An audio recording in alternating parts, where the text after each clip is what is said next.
નમસ્કાર, કલમયુદ્ધ સમાચારની સાથે હું છું આપની સાથે પાયલ બામભણિયા। તો જોઈએ આજના મહત્વના સમાચારમાં। જાફરાબાદ તાલુકાના નાગેશ્રી ગામે ફોર વ્હીલ ચાલકે સ્ટીયરિંગ પર કાબુ ગુમાવતા અકસ્માત સર્જાયો। નાગેશ્રી ગામેથી પસાર ભાવનગર સોમનાથ નેશનલ હાઈવે ઉપર અકસ્માત સર્જાયો।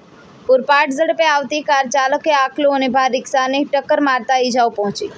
ભાવનગર સોમનાથ નેશનલ હાઈવે ઉપર અવારનવાર અકસ્માતની ઘટના બની રહી છે। નાગેશ્રી ગામને એસટી બસની રાહ જોતા 5 રાહદારીઓનો આબાદ થયો બચાવ।